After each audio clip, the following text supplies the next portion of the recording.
Thank you. Hello. So we are Affyn. Today I'm going to talk about the company, our Nexus World project, and our Buddy Arena game. My name is Steve Taylor, and I'm the Chief Product Officer at Affyn. So I'm going to start with the principles that animate Affyn. And the first one is more fun together. This is because the company was really created, well, after all the COVID lockdowns and with the realization that what really matters are the people close to us, our family, our friends, and having fun together with them. So this is really at the center of everything we do. We also want to empower users as Web3, whether that is to own a set so you can collect them, you can trade them, you can earn from them. We really want to put that at the center of what we do.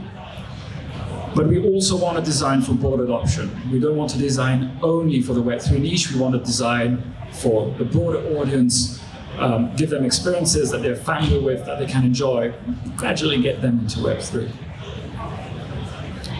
Here's a short video that actually explains in maybe 20 seconds who we are, what we've been up to.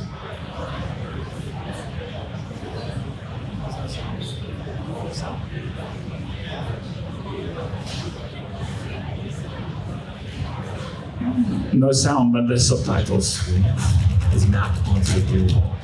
Creatures, quests, raids, and games within games.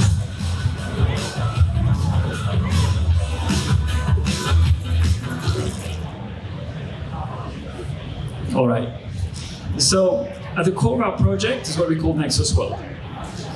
It's a project that is designed around this new virtual world that is teeming with resources and new creatures, and that you can go and discover. And it is also mapped to the real world. Like every location in Nexus World corresponds to a location in the real world. I'm going to come back to that later. The first component of that project is the game, which we call Nexus World. And it's an open world exploration game that is geolocation based. So I usually just like to give the shortcut of think of an Animal Crossing experience where you can do a lot of things, interact with the community, build your own presence in the world, with a Pokemon Go twist in the sense that you have this geolocation aspect that depending on where you are, the things that you can do will be different. So it's a game that we really want to be where we want people to collaborate, play together. It's also a universe that has metaverse ambitions, and by this I mean that we also want to onboard brands to come and partner with us so that we can enrich the universe. And of course, it is there to give utility to the NFTs that we're deploying. More on that later. I'm going to talk a bit about Nexus World Land. So I explained earlier that the Nexus World is a virtual world that is mapped to the real world. So, we've divided the world into hexagons of about 140 meters in diameter. And if you do that, you get about 33 billion tiles, hexagons. If you take out the water tiles, the seas, the lakes, you're left with over 9 billion tiles. So we've mapped our virtual world to the real world using this tile system. So each piece of land, so what you see here is our world viewer, and it has a Google Map overlay. And over that you see the land that we have, and you can see what it looks like in the Nexus World, but you can also see which real world locations it corresponds to. Out of these 9 billion pieces of land, we have 100,000 that are mintable as NFTs. So they're collectibles, and they also have utility inside the games. So 9 billion tiles, right?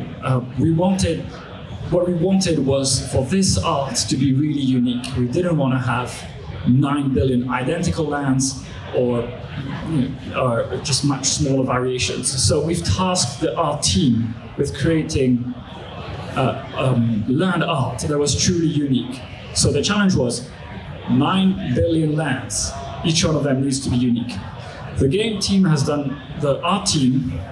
done an amazing job at creating art that was created in different layers, and I think there's 13 or 15 different layers, and the combination of that made sure that each of the 9 billion lands is actually truly unique. So what you see here is a sample of some of the land that was minted as NFTs. Those are cards taken from OpenSea. Each one of them is unique. It's a combination of which biome it's in, which rarity it's in, of course, all of the different features. So some of these lands are NFTs.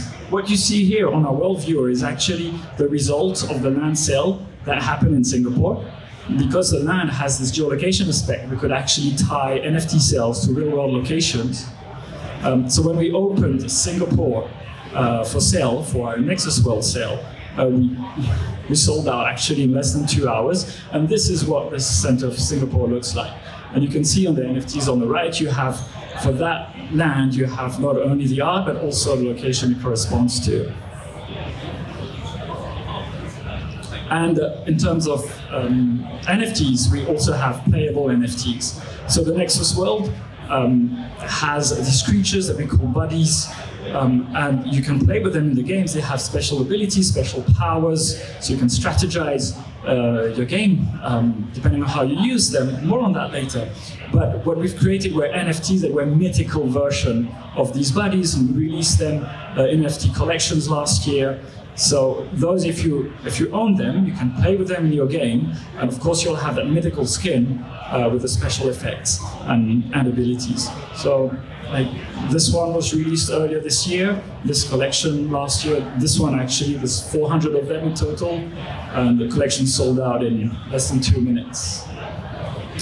Right, so that was for Nexus World, the lore, the Nexus World game that we're still working on, and how we're using NFTs in that context. Buddy Arena is the game that we're working on now.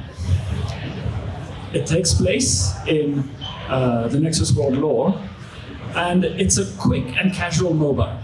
So the purpose of the game is, well, you descend into an arena to collect as many crystals as possible. So you can see here there's crystal deposits. You can go and mine them, but of course the other players will attack you. If you knock them out, you will collect their crystals. So it's basically a fight to collect as many crystals as possible to win. And in that fight, you can bring your buddies with you, use their abilities so that they can help you win. So it's a game that has a number of playing options, 3-for-all, 2v2, 4v4, different types of maps. It's a game that we intend for a casual audience, a family-friendly audience. You can see from the style of the game that we're really going for something that is very accessible. The game is now available on the App Store. It's in soft launch, so if you're in Singapore, you'll be able to download it. Otherwise, you can pre-register. You'll find a lot of information around Buddy Arena on buddyarena.com. The game is still work in progress. We have plenty more to do. If you want to see it, if you want to play it, we're at the Singapore Pavilion, so come and give it a spin. I also want to touch on some of the partnerships that we have done along the way, around Nexus World, but also around Buddy Arena. The first one is a partnership we did with Warner Music Singapore, where one of their artists, Jamie, has actually created a song that we use as a soundtrack for the game, and I'm going to show you that later.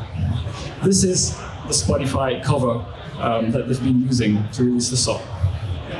Another partnership we've had very recently was with the Singapore Tourism Board over the Grand Prix Singapore season, where we were the only Web3 partner of STB, and we held some exclusive events that were really successful. So this is actually the avatar customization that we created specifically for the event. And last but not least, our partnership with the Sandbox. This is our flagship, Pegasus Buddy, that if you go to our stand, you'll see him in plushie form, but we've created a voxel version that can be used in the Sandbox. All right, so this is it for Affyn, Nexus World, Buddy Arena. One last word to close it off. As you probably understood, we're more of a Web 2.5 game. We're designing for broad adoption. The game that we're pushing on the app stores plays as a regular game with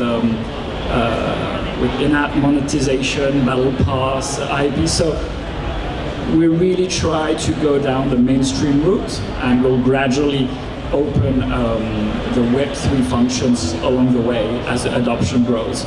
So my call out here is we figured out a lot of things in the last year in terms of designing for this system, designing for main adoption, slapping Web3 elements into the economy.